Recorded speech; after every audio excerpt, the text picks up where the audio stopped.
morning, students. Hope you all are healthy and in a good mental state. I, Hemal Ram, a biology educator from PN Institute, Vadodara. We are going to discuss today the GSEB biology paper which was conducted on 15th of March. So before that, मैंने पहले आप लोगों को mental health के बारे में बताया. So अभी आई नो एग्जाम चल रही है आप लोगों की, तो रात रात झगड़े हो गए, मेंटल स्टेट इतना थिक नहीं होगा. बट बच्चों अभी थकना नहीं है, अभी तो मेन नीट बाकी है. नीट एस्पिरेंट से नीट अचीवर बनना है. सो थकना नहीं है, रुकना नहीं है, दौड़ना ही है, बूस्टअप रहो. चलो, so without wasting much time will start the discussion of MCQ portion. So हमारा पहला क्वेश्चन है, chemical structure of which drug is given below. So आपके एनसीईआरटी में क्लियर कट दो ही स्ट्रक्चर दिए गए हैं, एक मॉर्फिन का है, एक कैनाबाइड का है. So the structure given is of morphine. ये जो स्ट्रक्चर दिया गया है वो मॉर्फिन का है, जो एक्चुअली हेरोइन है.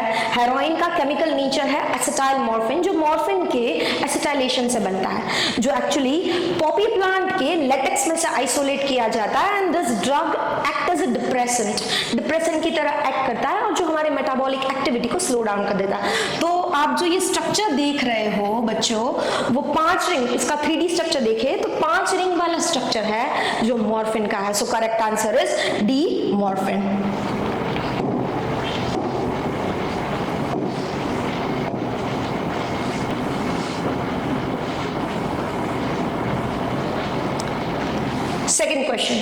Second question is assertion reason based question, जिसमें असर्शन दिया गया है the statin produced by yeast Monascus purpureus lower the cholesterol level. चलो, अभी ये बात तो सही है कि जो यीस्ट है मोनस्कस, वो एक बायोएक्टिव मॉलिक्यूल बनाता है जो है स्टेटिन, और स्टेटिन काम है उसका कोलेस्ट्रॉल लेवल लो करना. वो बात सही है, स्टेटिन है वो कोलेस्ट्रॉल लेवल लो करता है. Now how does this statin act? ये statin act कैसे करता है? So reason दिया गया है, statin acts as by competitive inhibiting the enzyme responsible for synthesis of cholesterol. So statin कैसे एक्ट करता है, वो बात भी सही है कि वो क्या करता है, जो कोलेस्ट्रॉल बनाने के लिए एंजाइम होती है, कोलेस्ट्रॉल जो बनता है मेटाबॉलिक रिएक्शन में, उसमें जो एंजाइम है वो एंजाइम को कॉम्पिटिटिवली रोकता है. कॉम्पिटिटिव रोकना मतलब जो सबस्ट्रेट एक्चुअल एंजाइम के साथ बाइंड होती है उसकी जगह इनहिबिटर आके बाइंड हो जाएगा, मतलब स्टेटिन है वो बाइंड हो जाएगा ताकि एंजाइम अपना काम ना कर पाए. सो असर्शन भी सही है, रीजन उसका एक्चुअली रीजन भी सही है. तो your correct answer will be assertion and reason both are correct, and R is actual correct explanation of A. Okay, चलो बच्चों आगे बढ़ते हैं. Third question is, ampicillin resistant gene contain the recognition site for which endonuclease enzyme in PBR322. Now what is this PBR322? PBR322 जो है वो PBR322 is a plasmid vector. वो एक plasmid vector है. तो for example मैं यहाँ पे ड्रॉ ही कर देती हूँ plasmid vector. So this is plasmid vector PBR322, which is again as it is plasmid, तो plasmid बैक्टीरिया के पास होता है, तो बैक्टीरिया में से ही आइसोलेट किया गया है. तो ये जो वेक्टर है इसमें 2 एंटीबायोटिक रेजिस्टेंट जीन अवेलेबल है, एक तो एम्पिसिलिन वाला रेजिस्टेंट जीन एंड दूसरा है टेट्रासाइक्लिन वाला. So I am drawing it here. For example this is ampicillin resistant gene और ये है टेट्रासाइक्लिन वाला जीन. तो क्वेश्चन ये पूछा गया है, एम्पिसिलिन रेजिस्टेंट जीन के अंदर कौन सी एंजाइम की साइट अवेलेबल है. तो आपके टेक्स्ट बुक में भी दिया गया है कि अगर ये जो रेजिस्टेंट जीन है उसके अंदर एंजाइम की साइट है तो it is easy for detection, further detection के लिए ये इजी रहेगा. तो एम्पिसिलिन रेजिस्टेंट के अंदर जो 2 साइट अवेलेबल है एंजाइम की, वो है PST1 and PVU1. So this are the 2 enzyme. PST जो नाम दिया गया है, बेसिकली वो नाम जो भी बैक्टीरिया में से आइसोलेशन किया है उसमें से उसका नाम दिया गया है. PST stands for Pseudomonas struttzeri and PVU stands for Proteus vulgaris. So actual answer will be ampicillin resistant gene के अंदर जो restriction site available है वो है PST1 and PVU1. That is C is your correct answer. चलो let's move forward now. Next question is fourth. Which part of tobacco plant is infected by a nematode Melioidogen incognita? So Melioidogen incognita is a nematode जो parasite की तरह act करता है, जो plant के roots को infect करता है. किसको इन्फेक्ट करता है? It infects plants root. Plant के रूट को इन्फेक्ट करके उसकी यील्ड कम कर देता है. आरएनए इंटरफियरेंस मैकेनिज्म से काम करता है, जो हमने बायोटेक के आरएनए इंटरफियरेंस में पढ़ा हुआ है. Okay, so correct answer is B, root. Next question number 5. Which of the following is correct equation of Werther's-Perl logistic growth? So हम लोगों ने दो टाइप के ग्रोथ पढ़े हुए हैं. One is exponential growth and another is logistic growth. So exponential growth अगर देखा जाए तो realistic growth नहीं कह सकते, because हम जो भी कोई भी स्पीशीज की अगर बात करें तो वो स्पीशीज अगर एक पॉपुलेशन में रहता है तो उसके हैबिटेट में रिसोर्सेज फाइनाइट होंगे, मतलब अनलिमिटेड होने के चांसेस कम है. एक सर्टेन पॉइंट पे रिसोर्सेज की लिमिट आ सकती है, तो at that point of time competition होगा एंड जो सर्वाइव कर पाएगा, जो फिट रहेगा, वो सर्वाइव करके रिप्रोड्यूस कर जाएगा. So actually logistic growth is the realistic growth. तो हम अगर लॉजिस्टिक ग्रोथ का ग्राफ प्लॉट करते हैं, when we plot the graph of logistic, तो what you will get is, यहाँ पे for example we are drawing, हम ग्राफ ड्रॉ करते हैं जिसमें एक्स एक्सिस पर है पॉपुलेशन डेंसिटी, जो हम रिप्रेजेंट करते हैं एन से, एंड सॉरी एक्स एक्सिस पर है टाइम एंड वाई एक्सिस पर है पॉपुलेशन डेंसिटी. तो जब हम ये ग्राफ प्लॉट करते हैं तो व्हाट वी गेट इज एक ऐसे सिग्मॉइड ग्राफ मिलता है, सिग्मॉइडल ग्राफ मिलता है जिसमें इनिशियली लैगिंग फेज है. लैग फेज है मतलब ऑर्गेनिज्म ग्रो नहीं कर रहा है, they are adapting. Next is acceleration phase.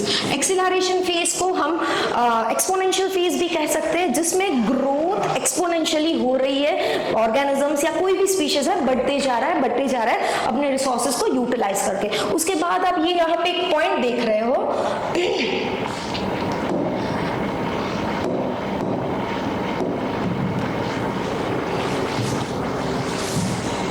उसके बाद आप एक यहाँ पे पॉइंट देख रहे हो, wait a minute, again I am drawing it.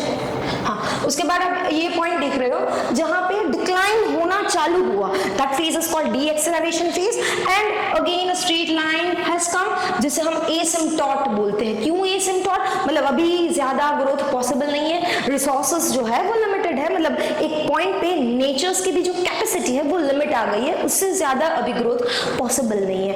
तो बेसिकली लॉजिस्टिक ग्रोथ जो सिग्मॉइडल ग्राफ देता है, उसका इक्वेशन जो है is dn by dt is dn by, ये जो इक्वेशन है, correct answer is dn by dt is equal to rn into k minus n by k, where k is nature's carrying capacity,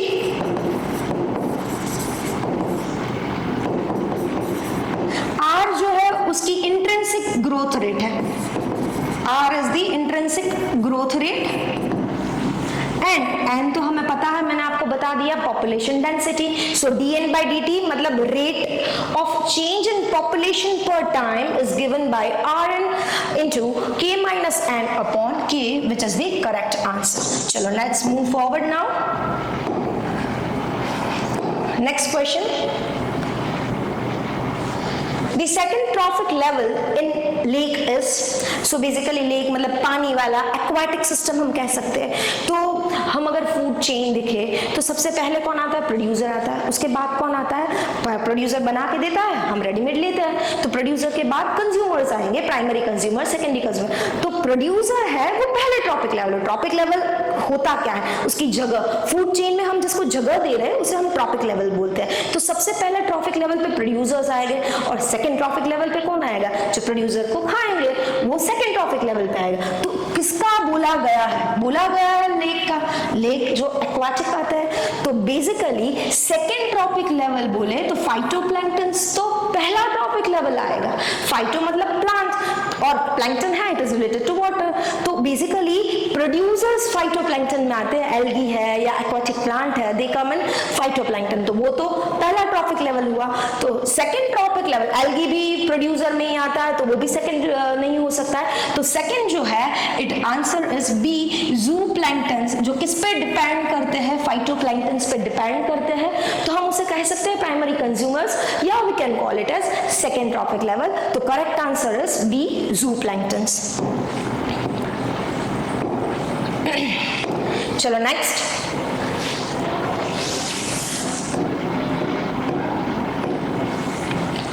which of the following is not the part of in situ conservation? So first of all, what is in situ conservation? On the site conservation, मतलब जगह जहाँ पे भी कोई organisms या biodiversity को हमें preserve करना है, हमें कंजर्व करना है, उस जगह पे ही जहाँ पे वो एक्चुअली पाए जाते हैं। तो इन सिटू कंजर्वेशन में अलॉन्ग विद द बायोडाइवर्सिटी उसकी इकोसिस्टम को भी प्रोटेक्ट किया जाता है। बट इन एक्सट्रीम केसेस, मतलब बहुत एक्सट्रीम केस है, अगर हमने तुरंत ही एक्शन नहीं लिया तो एक्सटिंक्ट होने के चांसेस है, तो वो केसेस में रिस्क नहीं लेते और एक्स सिटू प्रिजर्वेशन कंजर्वेशन किया जाता है, जिसमें उसको उसकी जो नेचुरल जगह है वहां से लेकर सेफ जगह पे लिया जाता है।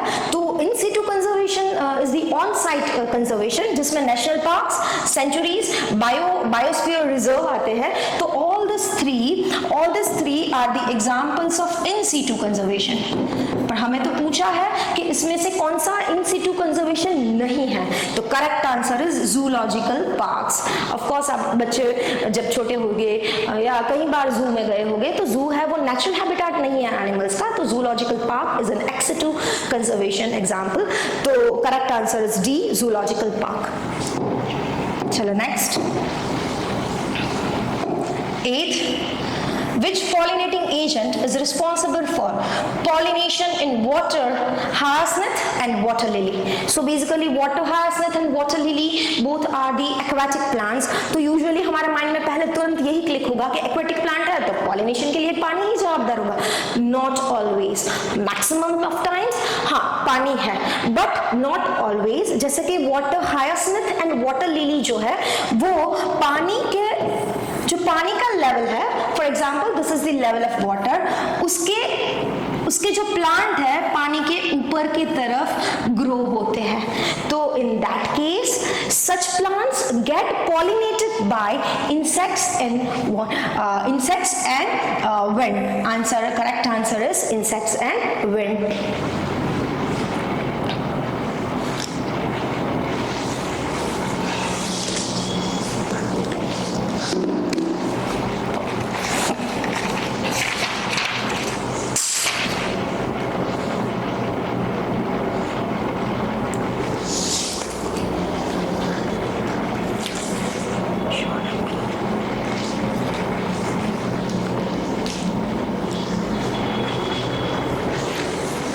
चलो आगे बढ़ते हैं।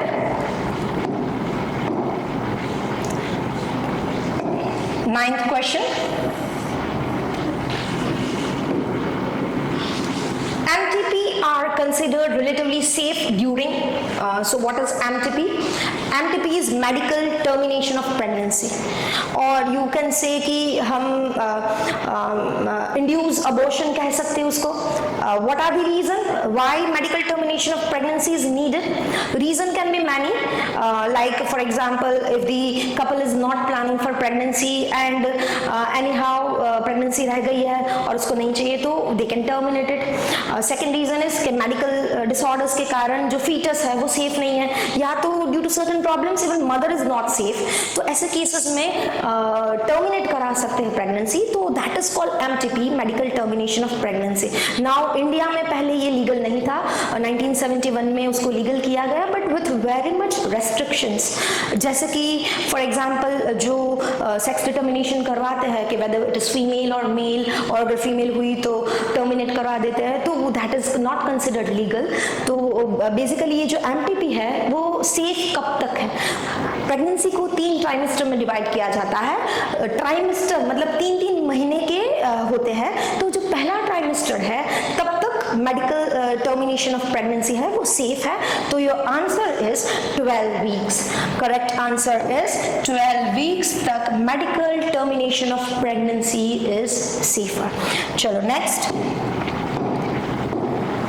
10th,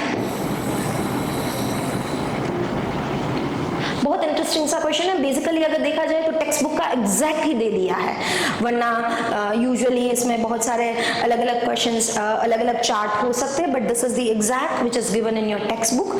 तो आपको ये जो डिसऑर्डर दिया गया है चार्ट में, you have to identify which is this disorder. Text book में क्लियर कट दिया हुआ है कि ये मायोटोनिक डिस्ट्रॉफी, जैसे कि this is an example of autosomal dominant trait. ये किसका एग्जांपल है? ऑटोसोमल डोमिनेंट ट्रेट का एग्जांपल है, जिसका एक टेक्स्ट बुक में ही एग्जांपल दिया गया है, मायोटोनिक डिस्ट्रॉफी। मैं यूजुअली मेरे बच्चों को किस तरह से ये चार्ट है वो कैसे आइडेंटिफाई करना, वो मैंने एक ट्रिक दी है जो 99% तो काम करती ही है।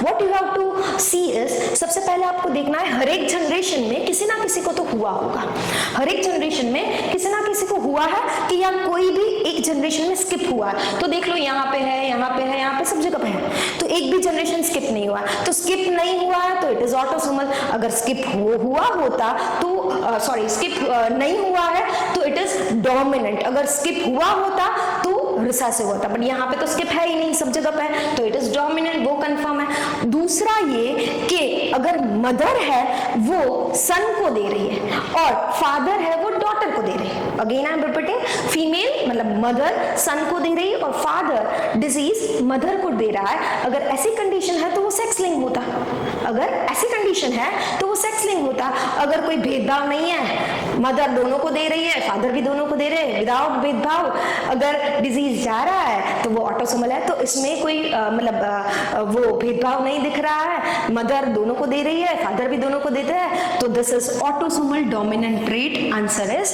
ए। ये ट्रिक जो मैंने सिखाई हुई है बच्चों को, इट वर्क्स 99.9 टाइम्स। ओके, सो आगे बढ़ते हैं। Next is 11th question. Okay, ये बड़ा इंटरेस्टिंग सा क्वेश्चन है जो आपको मैं करवा दूंगी सॉल्व। ओके, सो हाँ, if E. coli was allowed to grow for 60 minutes, then what would be the respective proportion of light and hybrid densities DNA molecule? So basically ये एक एक्सपेरिमेंट बहुत अच्छा सा मैसेल्सन एंड स्टेल ने दिया हुआ है, जिससे इसने प्रूव किया था कि डीएनए एक्चुअली जो रेप्लिकेट करता है वो सेमी कंजर्वेटिव मोड से उसका रेप्लिकेशन होता है। तो उसने बेसिकली किया क्या था, जो नॉर्मल नाइट्रोजन होते हैं N14, वो नहीं, उसने आइसोटोप लिया था, हेवियर आइसोटोप N15 वाला। तो N15 वाला आइसोटोप लेके ही वर्कड। एक्चुअली क्यों ऐसा लिया था? बिकॉज ये हेवियर है, तो सेंट्रीफ्यूगेशन से अलग अलग बैंड मिलेगा अकॉर्डिंग टू द डेंसिटी। 14 और 15 की डेंसिटी जो अलग आती है उसके बेसिस पे डिफरेंशिएट कर पाएंगे, इसलिए उसने हेवियर आइसोटोप लिया था। First of all what he did कि सभी इकोलाई जो है उसको N15 वाले मीडिया में, दैट इज हेवियर आइसोटोप वाले मीडिया में ग्रो करवा दिया था। तो अभी उसके पास जितने भी इकोलाई है वो N15 वाले हैं। ओके फाइन, अभी मैं N15 को रेड से मार्क करूंगी और N14 जो है उसको चलो येलो से मार्क कर देते हैं, राइट? N14 को येलो से मार्क कर देते हैं। तो just remember, red is for heavier one and yellow is for lighter one. तो अभी मेरे पास जो भी इकोलाई है सभी हेवियर वन है, 15 वाले। तो फर्स्ट ओके, चलो, सो इकोलाई जो N15 वाले हैं उसको मैं पहले 20 मिनट्स अभी ग्रो कराऊंगी, बट मेरे पास N15 वाले अभी मैं जो ग्रो कराऊंगी वो N14 वाले मीडिया में ग्रो कराऊंगी। तो I am giving them N14, that is lighter normal isotope. तो होगा क्या, मैंने क्या बोला, मैं रेड है वो हेवियर वाले को रिप्रेजेंट कर रही हूँ। तो चलो अब ड्रॉ करते हैं। ये एग्जाम्पल, ये हमारा N15 वाला इकोलाई का डीएनए है। फिर तो दोनों पेरेंटल स्ट्रैंड 20 मिनट्स के बाद, पेरेंट तो हमारा रेडी है, तो चलो मैंने रेड ड्रॉ कर लिया पेरेंट का। बट अभी जो नया डीएनए बनेगा वो 14 लेगा, तो मुझे अगेन ग्रीन पेन यूज करनी पड़ेगी। ओके, तो चलो 20 मिनट्स के बाद हमें क्या मिला, दोनों हाइब्रिड है, 15 भी है 14 भी है, तो दोनों क्या मिलेंगे, हाइब्रिड मिले। फाइन, अभी नेक्स्ट 20 मिनट्स मतलब 60 मिनट का पूछा है तो 3 बार करना पड़ेगा, तो पहले में हमें मिल गया, सेकंड देखते हैं। सेकंड में भी मैं दे तो रही हूँ N14 ही। चलो अभी ये जो डीएनए है, now this 2 DNA will act as parent DNA. Okay, तो ये देखो, एक रेड है एक ग्रीन है, एक रेड है ग्रीन है, तो मैं एग्जैक्टली इस तरह से अभी ड्रॉ करते हैं। इसका पेरेंट अलग हुआ तो एक इसका रेड एक इसका रेड, दूसरा जो इसमें से पेरेंट होगा वो ग्रीन होगा और इसमें से भी ग्रीन होगा। फाइन, अभी मैंने पेरेंट को ही सेपरेट किया है, उसका जो नया स्ट्रैंड बनने वाला है वो कौन सा नाइट्रोजन उसके पास होगा, 14 वाला, तो 14 हम किससे रिप्रेजेंट कर रहे हैं, ग्रीन से। चलो करते हैं। ओके फाइन, तो अभी जो आफ्टर 40 मिनट्स हमें जो 40 मिनट्स के बाद मिला वो ये रिजल्ट है। क्या इसमें क्या है, 14 भी है 15 भी है, तो हम कह सकते हैं कि ये हाइब्रिड है। यस वी कैन से कि ये हाइब्रिड है। इसमें तो सिर्फ 14 दिख रहा है, ग्रीन कलर देख लो, सॉरी येलो किया है, बट अभी याद रखो ग्रीन है वो 14 है, तो ये क्या है, सिर्फ 14 है। इसमें दोनों कलर दिख रहे हैं, तो ये भी क्या है, 14 15 दोनों हैं, सो ये हम कह सकते हैं कि ये हाइब्रिड है। And this one is only 14-1।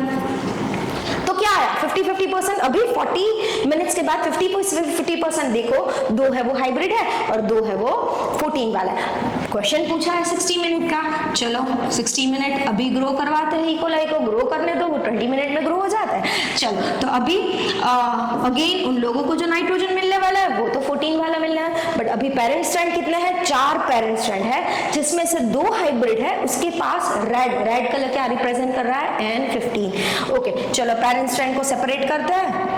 Red पहले मैं लेबल कर देती हूँ, एक स्ट्रैंड यहाँ पे इसका रेड है, दूसरा उसका ग्रीन आएगा, बाद में मैं ग्रीन ड्रॉ कर लूंगी, और इसमें एक रेड है तो वो मैं ड्रॉ कर लेती हूँ। अभी 14 वाला ले लेते हैं। चलो ये दूसरा इसका पेरेंट स्ट्रैंड जो ग्रीन है 14, इसमें दोनों पेरेंट ग्रीन है, यस दोनों पेरेंट ग्रीन है। इसमें एक रेड पेरेंट है, दूसरा ग्रीन पेरेंट है, तो मैं ग्रीन ड्रॉ कर रही हूँ, और इसमें भी दोनों डीएनए के स्ट्रैंड जो पेरेंट की तरह भी एक्ट कर रहे हैं, दोनों ग्रीन है। फाइन, तो ये बन गया हमारा पेरेंटल डीएनए, जो मैंने सेपरेट कर दिया because during DNA replication parent strand get separated. अभी उसमें जो नया स्ट्रैंड आया वो कौन सा आएगा, अकॉर्डिंग टू सेमी कंजर्वेटिव नया वाला है जो हमने दिया है नाइट्रोजन 14। तो चलो ड्रॉ करते हैं 14, सब में 14, यस। तो बच्चों आप ही देख लो हाइब्रिड कितना है, this is hybrid and this is hybrid, तो 2 मुझे मिला हाइब्रिड, 2 मुझे मिला हाइब्रिड, और लाइटर मुझे कितने मिले, देखो N14, लाइटर मतलब N14 कितने मिले, 1 2 3 4 5 and 6, so 6 were lighter, 6 were lighter. तो अभी आपके क्वेश्चन में क्या है, पूछा क्या है, देखो क्या पूछा है कि 60 मिनट के बाद प्रोपोर्शन क्या है, बट प्रोपोर्शन में पहले लाइट लिखा है बाद में हाइब्रिड लिखा है, तो लाइट कितने हैं, 6 है, लाइट कितने हैं, 6 है, और हाइब्रिड कितने हैं, 2 है। तो रेशियो देखो 2 कॉमन निकाल लो, क्या आएगा, 3:1। So light or hybrid का ratio will be 3:1. So your correct answer will be C, 3:1. Okay, fine. चलो, let's move forward.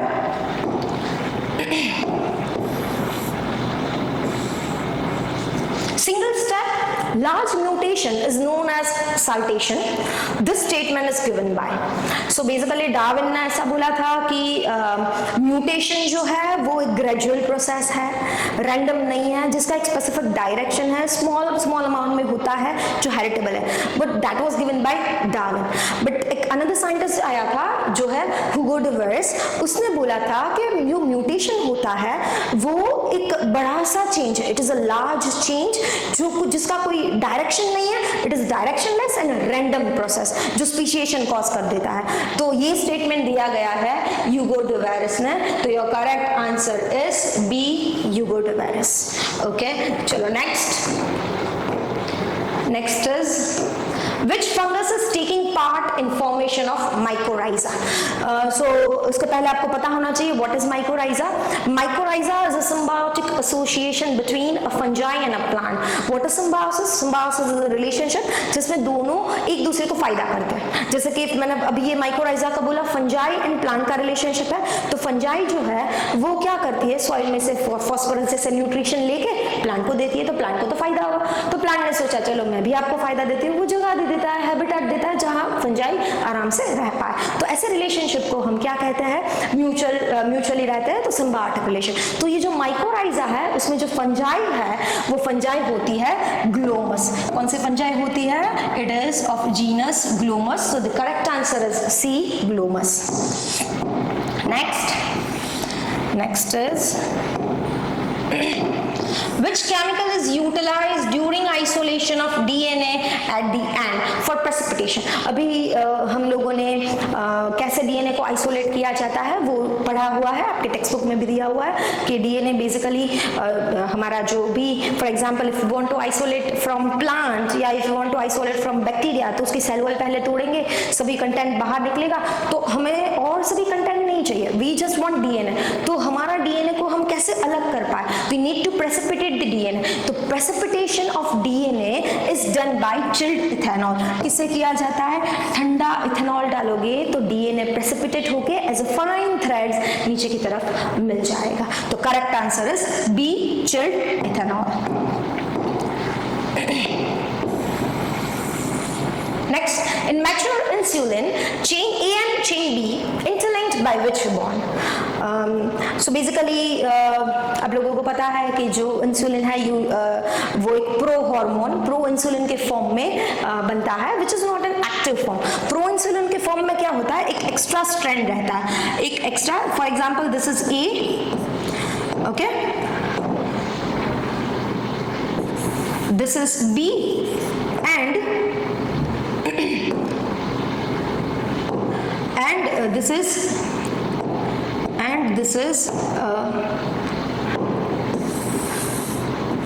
is C. ये जो C पेप्टाइड चेन है वो एक्टिव इंसुलिन में नहीं होगा, तो this needs to be remove. ये अभी प्रो इंसुलिन है जो इनएक्टिव फॉर्म में है, तो this C chain needs to be remove and A and B are the active form. तो ये जो बेसिकली A एंड B है उसमें पेप्टाइड बॉन्ड जो है, सल्फर कंटेनिंग एमिनो एसिड जो होते हैं उसके बीच में डाइसल्फाइड बॉन्ड रहता है. तो जो प्रोएक्टिव फॉर्म में से जो इंसुलिन बनाया जाता है जिसमें A एंड B को अलग से आइसोलेट करवाते हैं by using genetic engineering techniques, and फिर A और B के बीच में डाइसल्फाइड बॉन्ड बिटवीन सल्फर, जो सल्फर कंटेनिंग एमिनो एसिड है उसके बीच में डाइसल्फाइड बॉन्ड बनाया जाता है. तो correct answer will B, your correct answer will be D, disulphide bond. चलो आगे बढ़ते हैं बच्चों.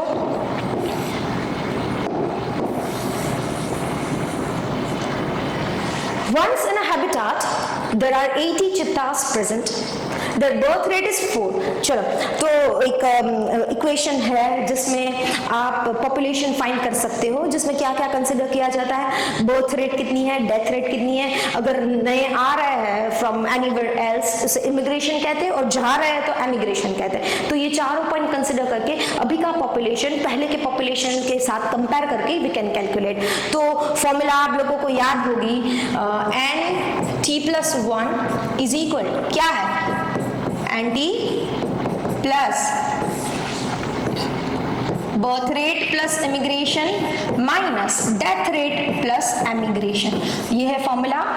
If you want to calculate population at any time t plus 1, तो उसका फॉर्मूला है पॉपुलेशन एट टाइम t क्या है, उसके साथ हमें क्या ऐड करना है, जितने नए आए हैं बर्थ रेट से नए आए हैं या इमिग्रेशन से नए आए हैं, और जितने मर गए या एमिग्रेशन से चले गए तो वो हमें माइनस करना है उसमें से. So we can calculate the current population. तो अभी देख लो क्या दिया हुआ है, 80 चितास थे प्रेजेंट, तो एनटी हमारा हो गया 80, फिर क्या है, देयर बर्थ रेट इज 4, तो हमें बी मिल गया 4, बर्थ रेट क्या है 4, death rate is 2, so D is 2.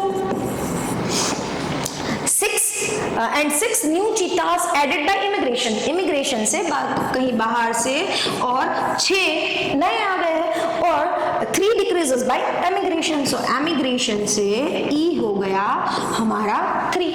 अभी सभी वैल्यूज मिल गई है, फॉर्मूला पता है, let's input it.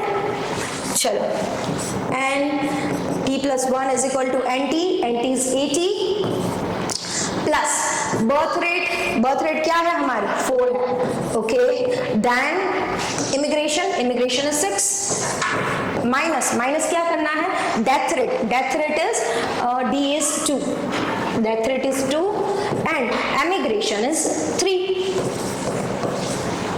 so 80 plus 10 minus 5, that is equal to 80, 10 minus 5 is 5, that will make 85. So population of Chitta will be 85, so your correct answer is A, 85. So next question, 17. What is the percentage of photosynthetically active radiation, that is called PAR, in the incident solar radiation? So जो solar radiations होता है उसमें से कितने percentage photosynthetically active radiation, that means जो photosynthesis हो रहा है, हमें पता है chlorophyll is the responsible pigment जो light को absorb कर रहे हैं, तो different chlorophyll की जो pigments होती है वो जो radiation को absorb करते हैं, you have studied in your 11th standard कि कौन से नैनोमीटर की radiation absorbs, तो जो photosynthetically active radiation among all the solar radiation वो 50% से less होती है, तो correct answer is B, it is less than 50%। मतलब जो total sun ने radiation दिए है उसमें से photosynthetically जो चले, जो plant photosynthesis कर पाए वो less than 50% है, but उसमें से भी plant तो सिर्फ 2 to 10% जितने ही utilize करे। सोचो sun का overall में से 2 से 10% में हमारी पूरी life चल रही है, how powerful the sun is, okay, so correct answer is B, less than 50%। चलो next, 18th, which of the following naturalists established species area relationship? Correct answer of this question is B, Alexander von Humboldt. So basically Alexander von Humboldt was working in the jungles of South America, and over there when he was exploring the more areas, जब वो आगे area explore कर रहा था तो उसने देखा कि स्पीशीज भी जैसे जैसे एरिया बढ़ रहा है तो नंबर ऑफ स्पीशीज की जो स्पीशीज रिचनेस है वो भी बढ़ती जा रही है, but up to a certain level. तो एक्चुअली जो स्पीशीज एरिया रिलेशनशिप है वो किसने दिया है, Alexander von Humboldt, that is B is your correct answer. Next question number 19, emasculation in angiospermic plant is, so आप लोगों ने पढ़ा है आर्टिफिशियल हाइब्रिडाइजेशन। आर्टिफिशियल हाइब्रिडाइजेशन एक ऐसी टेक्निक है जिसमें आपको डिजायर्ड कैरेक्टर्स जो चाहिए प्लांट में वो आप हाइब्रिडाइजेशन से करवा सकते हो।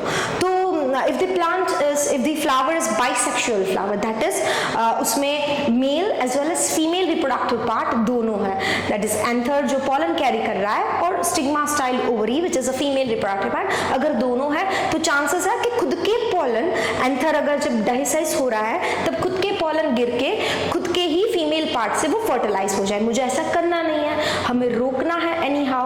तो the process of removal of anther, the process of removal of anther is called emasculation। removal of anther को emasculation किया जाता है जिसमें से मेल पार्ट को रिमूव करके फिर करेंगे फीमेल पार्ट को कवर, जिसे हम बैगिंग करते हैं ताकि कोई भी रैंडम पॉलन आके उसे फर्टिलाइज ना करे, इसीलिए हम बैगिंग करते हैं। फिर हमें हमारा जो भी डिजायर्ड पॉलन डालना है वो हम स्प्रे कर सकते हैं। तो एंथर रिमूवल को हम एमस्क्यूलेशन करते हैं जो आर्टिफिशियल हाइब्रिडाइजेशन टेक्निक में यूज होता है। ओके बच्चों, next question is that is question number 20। In which process sperm is directly introduced into ovum? तो ये जो भी लिस्ट हमने जो भी ऑप्शंस दिए गए हैं AI, ICSI, ZIFT, GIFT, GIFT, मैं सभी टर्मिनोलॉजीज आपको एक्सप्लेन कर देती हूँ। What is AI? AI is artificial insemination। मतलब अगर मेल पार्टनर में स्पर्म काउंट कम है या male partner is not able to inseminate the women, उसके कारण किया क्या जाता है कि वो या तो कोई हेल्दी डोनर डोनर का स्पर्म लेके या तो वही हस्बैंड जो है उसके स्पर्म कलेक्ट करके आर्टिफिशियली विमेन के वजाइना या तो यूट्रस में डाला जाता है, जिसे हम कहते हैं आर्टिफिशियल इंसेमिनेशन। बट क्वेश्चन पूछा है स्पर्म डायरेक्टली ओवम में इंट्रोड्यूस करें, तो वो आर्टिफिशियल इंसेमिनेशन तो नहीं हुआ। नेक्स्ट क्वेश्चन है ICSI, that is intracytoplasmic sperm, sorry, B is ICSI, intracytoplasmic sperm injection. उसमें क्या किया जाता है कि लैब कंडीशन में दोनों partners that is female and male के जो गैमेट्स है वो फ्यूज करके एम्ब्रियो बना जाता है, दैट इज कि जो स्पर्म है वो ओवम के साइटोप्लाज्म में इंजेक्ट किया जाता है। तो एक्चुअल आंसर जो है आपका वो है intracytoplasmic sperm injection, full form से ही पता चल जाता है। ये जो है ZIFT, उसमें जाइगोट जो है इनिशियल जाइगोट फैलोपियन ट्यूब में ट्रांसफर किया जाता है, मतलब अर्ली स्टेज वाला जो जाइगोट है 8 ब्लास्टोमेर वाला वो फैलोपियन ट्यूब में डालते हैं, और इसमें जो GIFT है उसमें गैमेट्स है वो ट्रांसफर किया जाता है, मतलब इफ फीमेल जो है वो एग नहीं बना पाती है बट उसका जो एनवायरमेंट है कि वो फर्टिलाइजेशन उसको कैरी करना फीटस को, वो एनवायरमेंट प्रोवाइड कर रही है बट एग नहीं है, तो गैमेट ट्रांसफर किया जाता है डोनर का, उसे बोलते हैं GIFT। सो स्पर्म डायरेक्टली साइटोप्लाज्म में ट्रांसफर किया जाता है ICSI मेथड से। नेक्स्ट क्वेश्चन,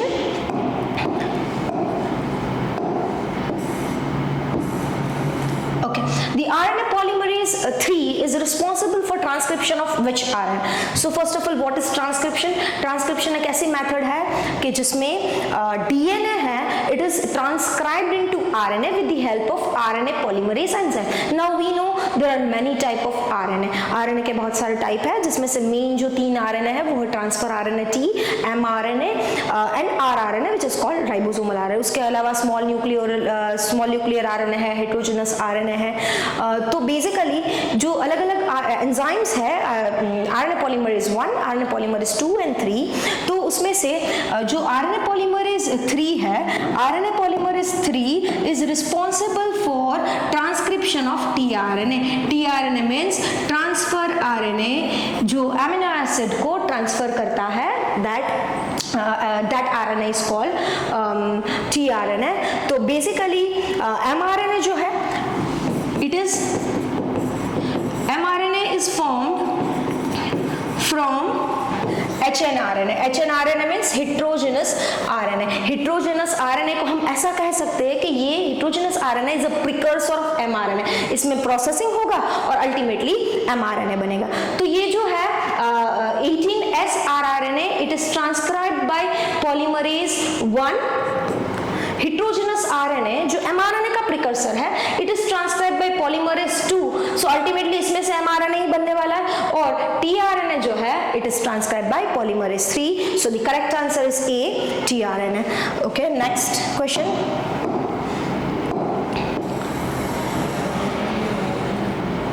चलो, बड़ा इंटरेस्टिंग सा क्वेश्चन है ये, question number 22। In a population frequency of capital M allele is 0.8. Then you have to calculate the homologous recessive allele in that population. हमें करना क्या है, आप लोगों को दिया गया है ये, आप लोगों ने हार्डी वेनबर्ग प्रिंसिपल जो पढ़ा हुआ है उसमें वी हैव स्टडीड कि टोटल जो रहते हैं पॉपुलेशन, उसका जो सम है it will add up to 0.1। तो हमें एक दिया गया है कि जो कैपिटल M है उसकी फ्रीक्वेंसी 0.8 है, तो ऑफ कोर्स जो B है उसकी क्या होगी 1 minus 0.8, that will make 0.2. Now Hardy-Weinberg जो इक्वेशन है हमें पता है it follows which rule. For example मैं आपको बोल रही हूँ कि एक A और B एक कैपिटल एलील है, फॉर एग्जाम्पल A उसकी फ्रीक्वेंसी है और ये B स्मॉल मतलब रिसेसिव है उसकी फ्रीक्वेंसी है, तो it follows A² + 2AB + B²। Fine, तो ये जो है B², क्वेश्चन पूछा गया है homologous recessive, so this is homologous recessive B²। तो B हमें पता चल गया 0.2 इज B, तो B का स्क्वायर क्या होगा, that is 0.2 multiplied by 0.2, that will make 0.04. We now have to convert it into percentage, to multiply it with 100 it will make 4%. तो your answer, your correct answer is C 4%, जो किसकी frequency होगी, homologous recessive. For example small B की ये frequency होगी। चलो next,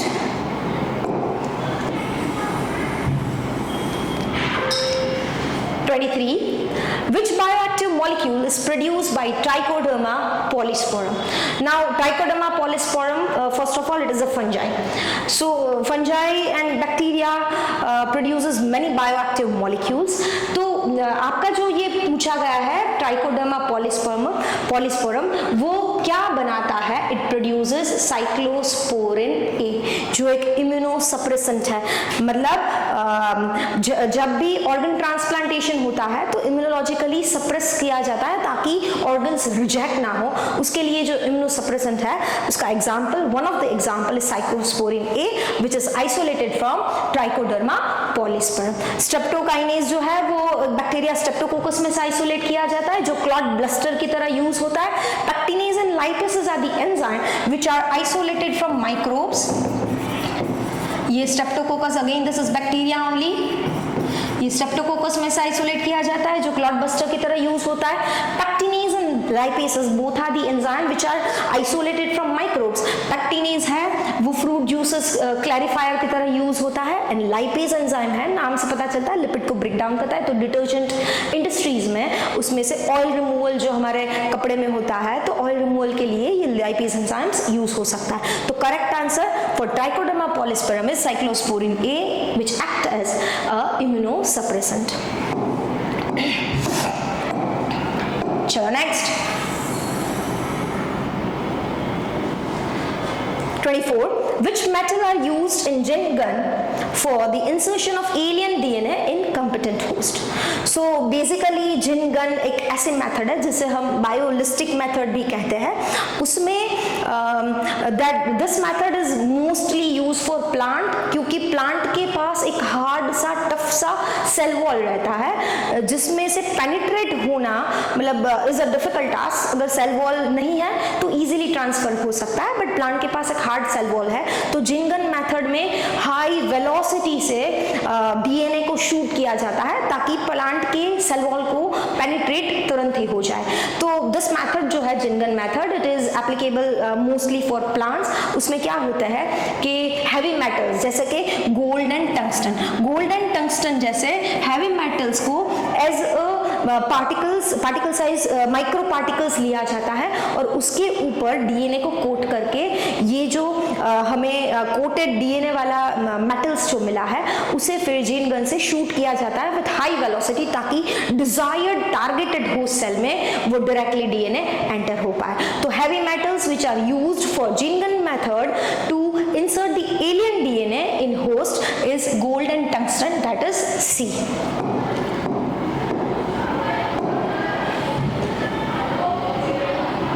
Chalo, next question number 25. In which disease alpha-1 antitrypsin is used to treat?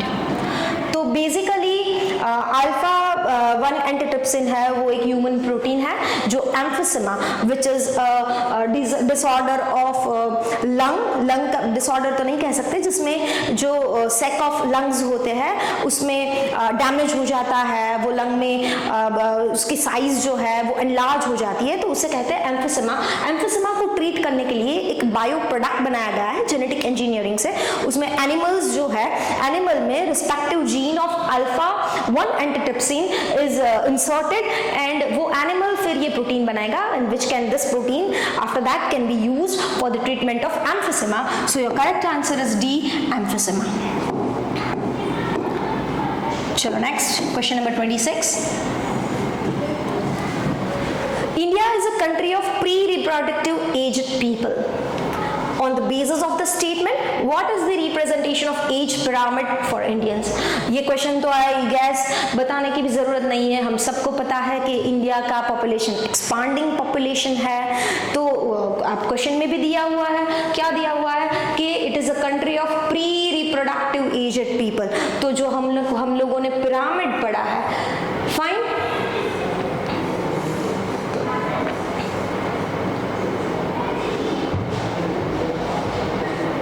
So this is for example, ये जो base है वो क्या दर्शाता है, प्री रिप्रोडक्टिव एजेड पीपल। तो हम इंडिया वाले हैं, we are pre reproductive aged people, this shows reproductive age and this shows post reproductive age. तो of course pre reproductive age में ये पिरामिड जो दर्शा रहा है वो एक्सपांडिंग, तो your answer is D, expanding.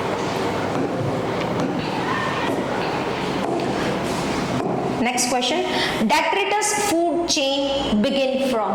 So detritus name itself says, detritus का मतलब ही होता है dead organic material. So decomposers जैसे है, जैसे saprophytes भी बोलते हैं, actually they are heterotrophic organisms. वो decomposers जो होते हैं dead decaying organic material में से अपना nutrition है वो ले सकते हैं. Why? Because they are able to produce digestive enzymes, and that is why such digestive enzyme can degrade the organic material present in that dead material. तो उसमें से वो degrade करके as a nutrition, decomposers nutrition ले सकते हैं. तो detritus food chain जो है उसमें dead decaying material जो है वहाँ से वो शुरू होता है और उसके ऊपर dead decaying organic material के ऊपर कौन न्यूट्रिशन लेता है, उसमें से जो न्यूट्रिशन लेता है वो है decomposers. Decomposer feed on dead decaying material. So your correct answer of 27 question is C, dead organic material. Next question, question number 28.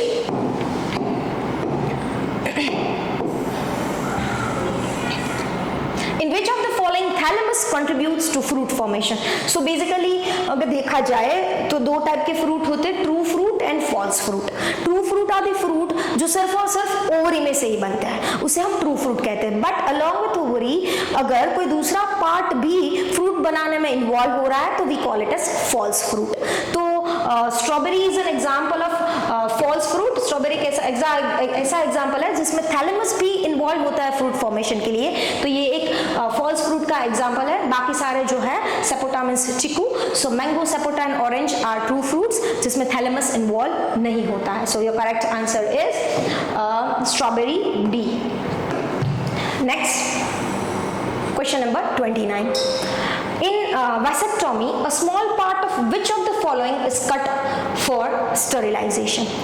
So first of all, what is vasectomy? Vasectomy एक surgical method है जो males के लिए use होती है, जिसमें you can say it is a sterilization method. Sterilization method मतलब if a couple is now not planning for pregnancy, तो further वो vasectomy की surgery से वो prevent कर सकते हैं pregnancy को. तो उसमें किया क्या जाता है, जो मेल होते हैं उसका you all have studied the structure of male reproductive organ, जिसमें for example this is testis.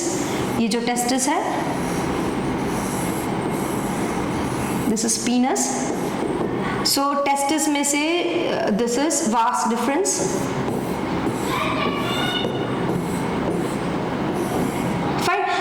Sperm which is produced in this testis moves forward to vas deferens. तो होता क्या है, ये जो vas deferens ट्यूब होती है उसको कट किया जाता है, कट करके टाई कर देते हैं ताकि स्पर्म्स है ड्यूरिंग इंसेमिनेशन स्पर्म्स एंटर ही ना हो इनसाइड फीमेल बॉडी.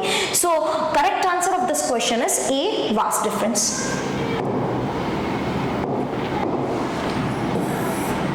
चलो moving forward.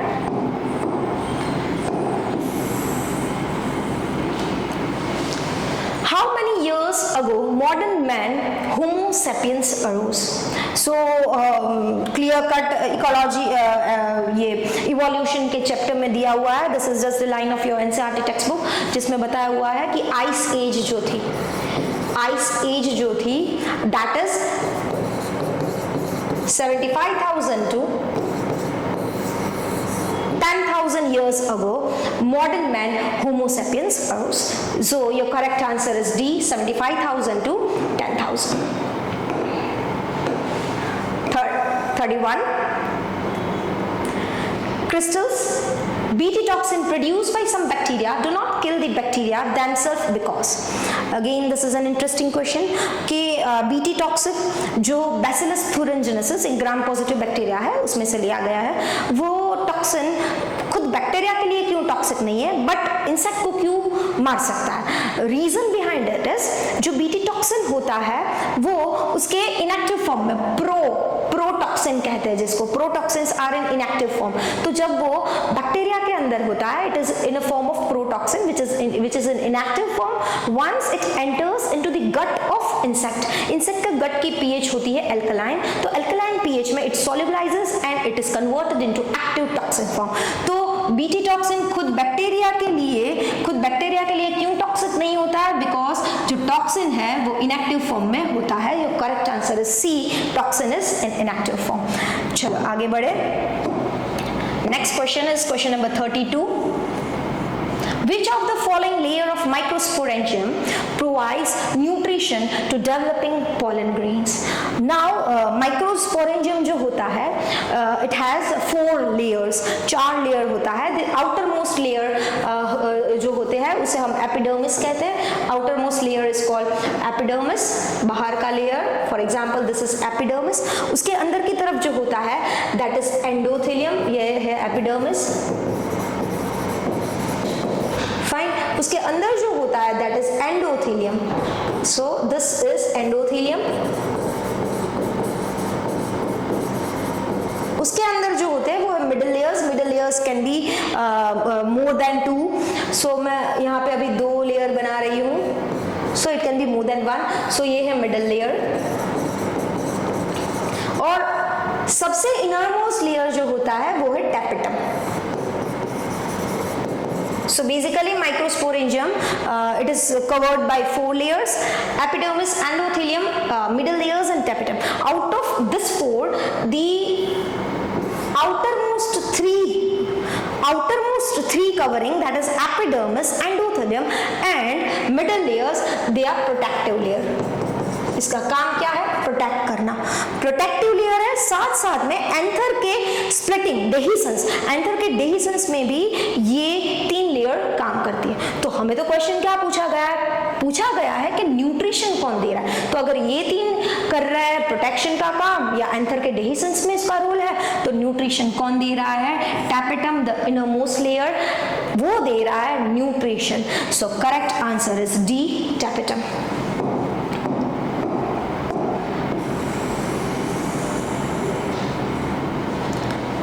Question number 33. Which of the following hormone is secreted in high amount causing ovulation in human? So menstrual cycle जो टेक्स्ट बुक में आप लोगों ने detail में पढ़ा होगा, menstrual cycle जो standard days of menstrual cycle 28 to 29 days होता है, उसके जो मिड पॉइंट होता है that is at 14th day जो पीक आता है एक हार्मोन का, वो है LH, जिसे हम कहते हैं LH surge, luteinizing hormone. Due to the maximum peak of luteinizing hormone होता क्या है, जो फॉलिकल्स पहले 14 दिन, स्टार्टिंग के जो 14 दिन होते हैं उसमें फॉलिकल्स मैच्योर होते हैं। एट आफ्टर दैट 14 डे तक ग्राफियन फॉलिकल जो बना हुआ है उसमें होगा क्या कि जो यूटिलाइजिंग हार्मोन जो अपने पीक पे आया है, जिसे हम कहते हैं LH सर्ज, उसके कारण ग्राफियन फॉलिकल रप्चर होगा, उसमें से ओवम है वो रिलीज होगा, and the process of releasing of ovum from Graafian follicle is called ovulation. तो ओव्यूलेशन किसके कारण होता है? Utilising hormone LH। So correct answer is C, LH। चलो let's move forward. Next question is 34. Statutory ban on amniocentesis for which test? Of course ban क्यों करते हैं? During pregnancy अगर फीटस प्रॉपर है कि नहीं है वो जानना है तो जेनेटिक टेस्टिंग करना पड़ता है। अगर क्रोमोसोम डिसऑर्डर है, जेनेटिक डिसऑर्डर है, तो मेडिकल टर्मिनेशन करवाना पड़ता है प्रेगनेंसी, उसमें तो बैन की जरूरत नहीं है, वो तो लीगल है। ऑफ कोर्स जेनेटिक डिसऑर्डर वाले फीटस को नहीं रखा जाएगा। तो बैन किसमें किया जाता है? सेक्स डिटर्मिनेशन में, मतलब जो फीटस है वो मेल है फीमेल है वो जानना है, वो लीगल नहीं है, दैट इज इलीगल। सो एमिनोसेंटेसिस है वो सेक्स डिटर्मिनेशन के लिए लीगल नहीं है, उसमें बैन किया गया है to determine the sex of foetus. So correct answer is D, sex determination. Next question number 35. In Klinefelter syndrome, which is the correct option among the 4 options. So Klinefelter होता क्या है? Basically उसमें जो 23rd chromosome है, that is sex pair of chromosome, okay, 23rd chromosome which is a sex pair of chromosome, उसमें mail जो होता है we know X and Y होता है मेल में, but instead of X and Y X X Y हो जाता है, मतलब 2 की जगह 3 आ गए तो उसे हम कहेंगे ट्राइसोमी, और ट्राइसोमी किसकी? सेक्स क्रोमोसोम है, मतलब 23rd पेयर, तो trisomy of 23rd pair of chromosome को क्लिनफिल्टर सिंड्रोम कहते हैं. So correct answer is C, trisomy of 23rd pair of chromosome, जिसमें मेल के कैरेक्टर्स तो है but along with that female के फीचर्स भी आ जाते हैं and the individual will be sterile. Next बहुत इजी सा नेक्स्ट क्वेश्चन है जिसमें क्या पूछा गया है, if double stranded DNA has 35% of guanine. क्या बोला है? मैं यहाँ पे डिटेल्स जो दी गई है I am writing it here. G, guanine कितना है? 35%. And what you have to find out is calculate the percentage of thymine in DNA. You have to find it out thymine कितना है. तो डीएनए का स्ट्रक्चर तो आप लोगों को पता ही है, adenine always bind with thymine and guanine always bind with cytosine. तो ग्वानिन किसके साथ बाइंड करता है? साइटोसिन के साथ. डबल स्ट्रैंडेड डीएनए है, एक तरफ ग्वानिन होगा तो उसके सामने साइटोसिन ही होगा. तो ग्वानिन 35% है तो of course cytosine will also be 35%. This will make 70%. Total 100% में से 70% तो ग्वानिन एंड साइटोसिन है. तो एडेनिन एंड थायमिन का कितना परसेंट हुआ? 100 minus 70, that is 30% is adenine and thymine. But हमें तो सिर्फ थायमिन फाइंड करना है, तो ऑफ कोर्स ये एडेनिन एंड थायमिन दोनों का है तो विल डिवाइडेड बाय 2, जिसका आंसर आएगा 15%. तो थायमिन जो है वो 15% होगा. तो your correct answer is B, 15%. चलो let us move forward. Question number 37. Which is the correct example of divergent evolution? Now, first of all, divergent evolution क्या होता है? तो homologous organs जो है, that is structure of organ is similar, but due to changes in environmental condition adapt करना पड़ा. तो structure although same है organs के, but functioning अलग करना पड़ा, adapt होना पड़ा इसलिए. तो structure same, function different is called homologous organ और it is an example of divergent evolution. तो divergent evolution इसमें से जो दिया गया है वो है thorn of bougainvillea and tendril of cucurbita. तो thorn of bougainvillea and tendril of cucurbita जो है उसका structure same है, वो evolve modified होते हैं स्ट्रक्चर, स्टेम में से इमर्ज होते हैं, बट फंक्शन अलग अलग है. थॉर्न है वो प्रोटेक्शन का काम कर रहे हैं और टेंड्रिल है वो क्लाइंबिंग के लिए यूज होता है. बाकी ये जो तीनों ऑप्शन है it is an example of convergent evolution जिसमें एनालॉगस ऑर्गन्स होता है. So correct answer is A, thorn of bougainvillea and tendril of Cucurbita. चलो next question number 38. Secretion of interferon is which type of barrier?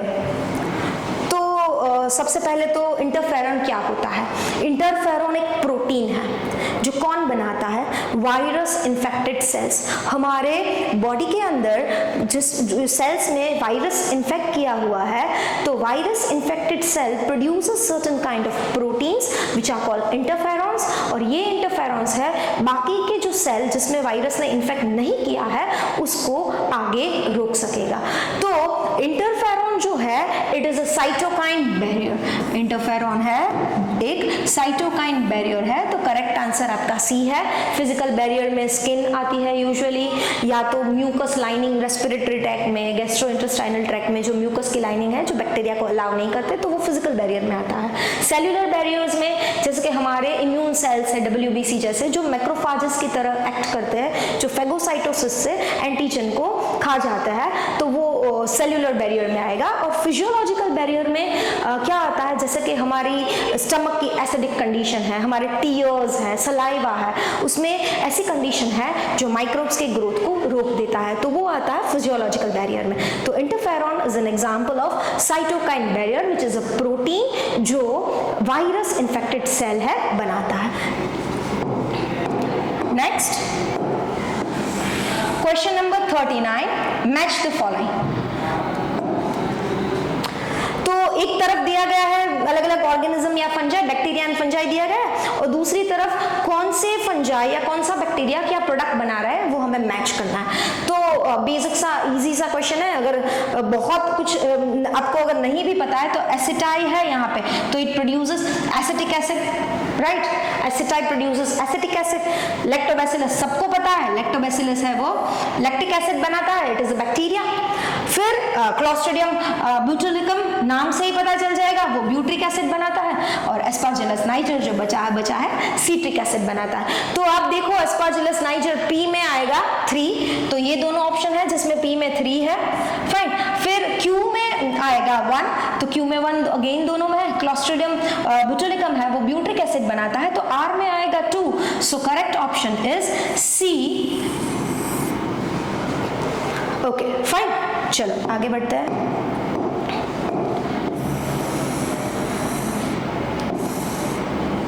Question number 40.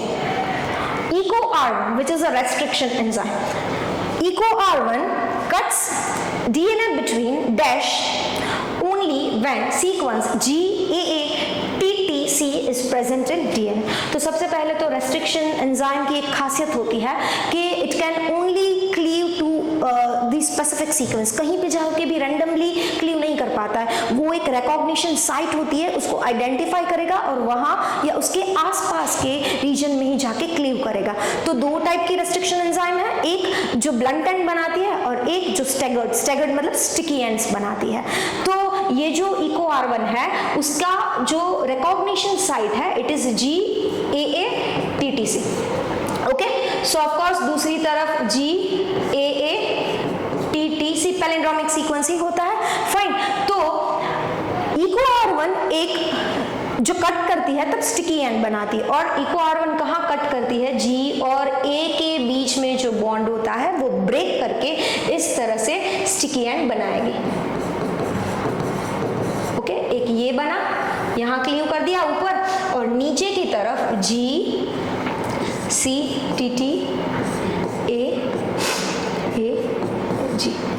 तो आप लोग देख सकते हो जो क्लीवेज प्रोडक्ट हमें मिला उसमें दोनों तरफ सिंगल स्ट्रैंडेड ओवरहैंग्स है, इसे हम स्टिकी एंड्स कहते हैं, बिकॉज दिस बोथ स्ट्रैंड्स जो सिंगल स्ट्रैंडेड है वो कॉम्प्लीमेंट्री है एक दूसरे की, और they can again form hydrogen bond between them. So the correct answer is G and A, G और A के बीच का जो बॉन्ड होता है वो EcoR1 कट कर सकती है, that is A।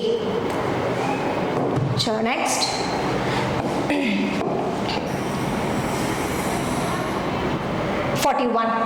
golden rice is enriched with which vitamin?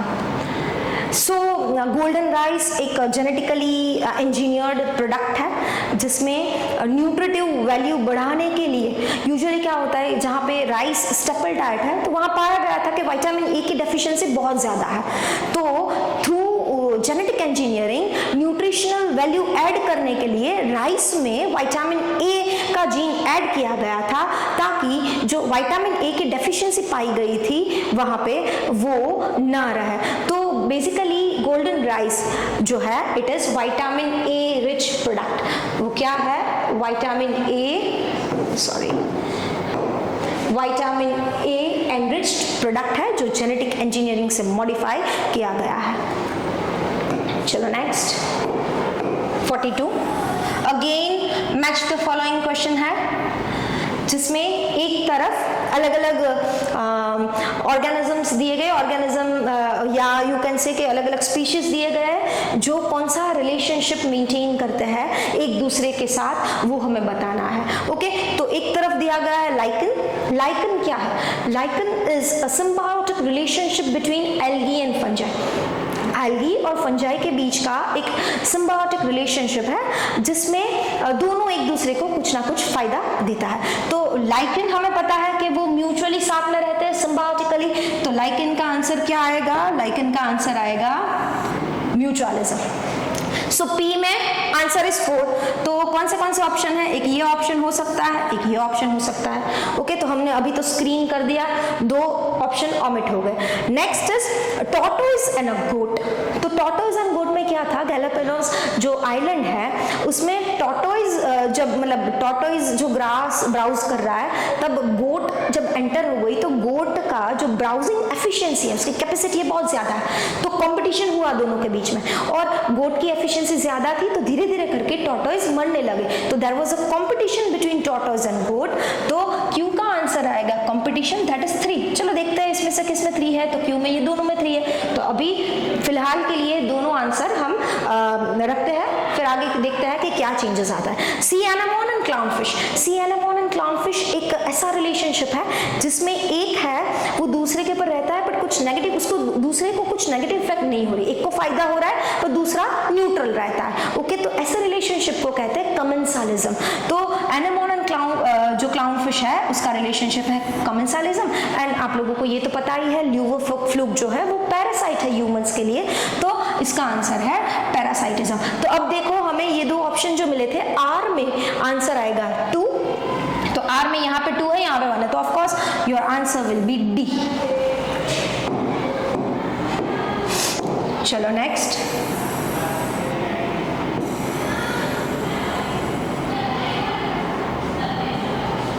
Choose the correct option for given statement. तो 4 स्टेटमेंट दिए गए हैं, इसमें से हमें देखना है कौन सा स्टेटमेंट सही है कौन सा गलत है। First is pyramid of energy is always upright, that is absolutely correct answer. Energy upright ही होगी, जो एक टॉपिक लेवल से दूसरे टॉपिक लेवल पे जब एनर्जी जाती है तब every time in the form of heat some energy is release. तो जैसे ही आगे बढ़ेगा पिरामिड एनर्जी कम होती जाएगी, तो this is absolutely correct answer T. Next is pyramid of number in C is generally inverted. This is false. Usually pyramid of number जो है generally not telling always, but वो generally upright होता है. तो this answer is false. Next, pyramid of biomass in C is generally inverted. This is correct answer. C में होता है कि biomass का बोला गया है, तो बायोमास जो है वो इन्वर्टेड क्यों आएगा? क्योंकि जो प्रोड्यूसर्स होते हैं उसका बायोमास कंज्यूमर से ऑफ कोर्स कम होगा। फॉर एग्जांपल फिश ले लो, तो फिश का बायोमास ज्यादा ही आएगा, किससे? जिस पे वो डिपेंड करता है, छोटे छोटे एनिमल्स है, तो उससे तो फिश का बायोमास ज्यादा आता है। तो this statement is again correct, that is true.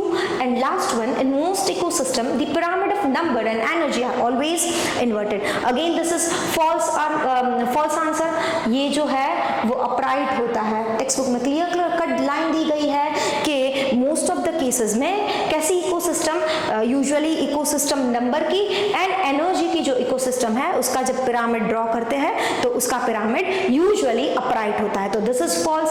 So correct answer क्या आएगा? TF। तो TF is option number D, तो करेक्ट आंसर इज डी। चलो next, few more questions. Question number 44. What is the main cause of biodiversity loss of Amazon rainforest? आप लोगों को पता है अमेज़न को लंग बोलते हैं बायोडाइवर्सिटी का, बिकॉज मिलियंस ऑफ स्पीशीज है वहाँ पे, बट सोयाबीन का कल्टीवेशन के लिए एंड ग्रासलैंड बनाने के लिए, क्यों? कैटल्स को वहाँ पे ग्रेजिंग कर सके ग्रासेस में, इसीलिए अमेज़न फॉरेस्ट को कट किया गया था। तो वो क्या हुआ? हैबिटेट लॉस ही हुआ ना। तो अमेज़न फॉरेस्ट का बायोडाइवर्सिटी लॉस जो हुआ है उसका कारण है हैबिटेट लॉस, क्योंकि मैंने आप लोगों को जैसे बताया कि सोयाबीन का कल्टीवेशन करने के लिए एंड ग्रासलैंड्स बनाने के लिए हैबिटेट बायोडाइवर्सिटी है वो कम हुई अमेज़न फॉरेस्ट में। तो करेक्ट आंसर इज ए। चलो नेक्स्ट,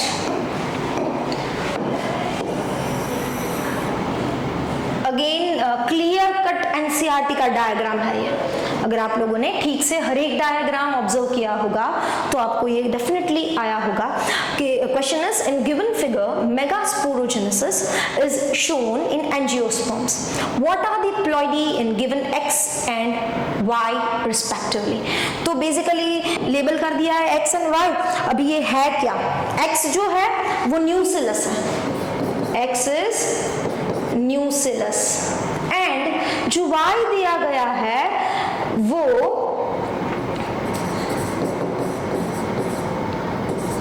y दिया गया है वो माइक्रोस्पोर डायड है। तो बेसिकली जो MMC सेल होता है उसमें मियोसिस होगा, एंड आफ्टर मियोसिस पहले 2 सेल बनेंगे जिसे हम डायड कहते हैं, एंड आफ्टर दैट 4 सेल बनेंगे जिसे हम टेट्राड कहते हैं। तो मियोसिस हुआ है, तो meiosis is a reduction division. We know that reduction division में क्या होता है, 2n का n हो जाएगा। तो ऑफ कोर्स ये दोनों जो सेल है उसमें मियोसिस हुआ है तो इसकी प्लॉइडी लेवल n होगी, बाकी न्यूसिलस जो है वो तो माइटोसिस से ही बना है तो उसकी प्लॉइडी लेवल 2n होगी। तो आंसर आएगा, पहले x का पूछा है तो x 2n है, तो x 2n C ऑप्शन में ही है, एंड जो ये डायट सेल्स है वो उसकी प्लॉइडी लेवल है n। तो करेक्ट आंसर है C 2n एंड n।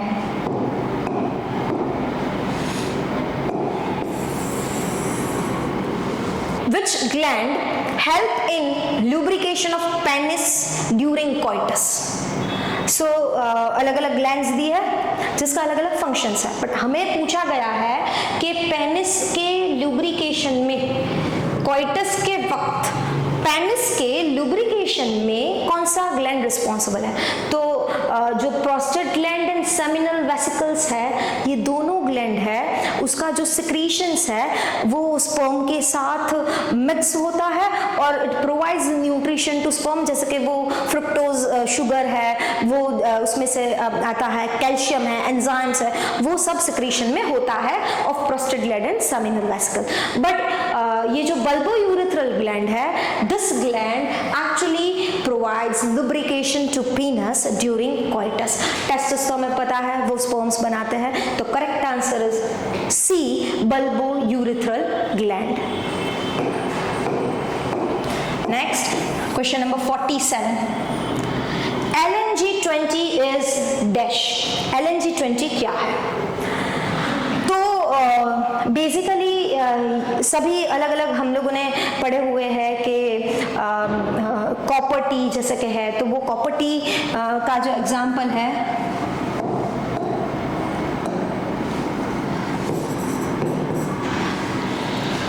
वो कॉपर रिलीजिंग आईओडी है।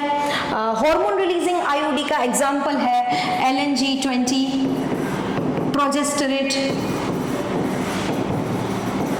These are the examples of hormone releasing IUD। Vaults एक कवरिंग है जो फीमेल के सर्विक्स को कवर किया जाता है during coitus, and non medicated IUD का एग्जाम्पल है लिप लोब्स। सो हमें पूछा गया है LNG20 क्या है, तो LNG20 is hormone releasing IUD। So your correct answer is A। Next question, question number 48, What is represented by following cross? ये क्रॉस क्या दर्शा रहा है? इंटरेस्टिंग क्वेश्चन है।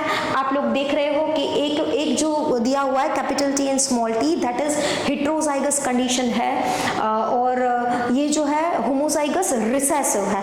तो ये क्रॉस एक्चुअली क्या दर्शाता है कि if you are having a dominant trait, आपके पास डोमिनेंट कैरेक्टर वाला, फॉर एग्जाम्पल कोई एक ट्री है, आपके पास डोमिनेंट कैरेक्टर वाला ट्री या प्लांट है। फॉर एग्जाम्पल मेरे पास टॉल प्लांट है, dominant tall is a dominant character. तो आपको देखने से तो पता नहीं चलेगा कि वो उसका जो जीनोटाइप है वो capital T that is homozygous है या capital T small t heterozygous है, वो हमें देख के पता नहीं चलता है। For that if you want to know whether your dominant plant is in homozygous condition और heterozygous condition, for that you have to perform a test cross. Test cross का मतलब ये होता है आपका जो भी रिस्पेक्टिव प्लांट है उसको उसको रिसेसिव के साथ, ऑफ कोर्स रिसेसिव होगा तो वो होमोजाइगस कंडीशन में ही होगा, उसको रिसेसिव के साथ क्या करते हैं हम, उसको रिसेसिव के साथ हाइब्रिडाइज करते हैं और रिजल्ट देखते हैं। तो इसमें सभी क्या मिलेंगे, ऑल विल बी टॉल। तो अगर होमोजाइगस कंडीशन है तो सब टॉल मिलेंगे, बट अगर हेटेरोजाइगस कंडीशन है तो आप खुद देखो क्या मिलेगा, capital T small T, capital T small T, small T small T and small T small T. So F1 generation के रिजल्ट से आपको पता चल जाएगा कि मेरा जो डोमिनेंट कैरेक्टर वाला प्लांट है वो होमोजाइगस कंडीशन में है कि हेटेरोजाइगस कंडीशन में। तो उसमें किया क्या हमने किया कि रिसेसिव वाले कैरेक्टर के साथ हम हाइब्रिडाइज करवाते हैं ताकि हमें रिजल्ट मिल जाए। तो this is an example of test cross. Your correct answer is A. Codominance तो क्या होता है कि codominance you can say it is no dominance, वो दोनों इक्वली अगर एक्सप्रेस कर रहा है, जैसे कि ब्लड ग्रुप उसका एग्जांपल है जिसमें ए और बी अगर साथ में है तो दोनों इक्वली एक्सप्रेस होते हैं। डाइहाइब्रिड क्रॉस में तो दो कैरेक्टर लिए जाते हैं, इसमें तो एक ही कैरेक्टर दिखाया हुआ है जो है हाइट ऑफ प्लांट, तो वो भी ऑफ कोर्स नहीं होगा। डी है इनकम्प्लीट डोमिनेंस। इनकम्प्लीट डोमिनेंस में क्या होता है कि एक जो कैरेक्टर है वो पूरी तरह से डोमिनेटिंग नहीं होता है ताकि थोड़ा सा रिसेसिव भी एक्सप्रेस हो, जैसे कि white flower and pink flower, white and red flowers जो होते हैं उसमें इंटरमीडिएट मिलता है पिंक।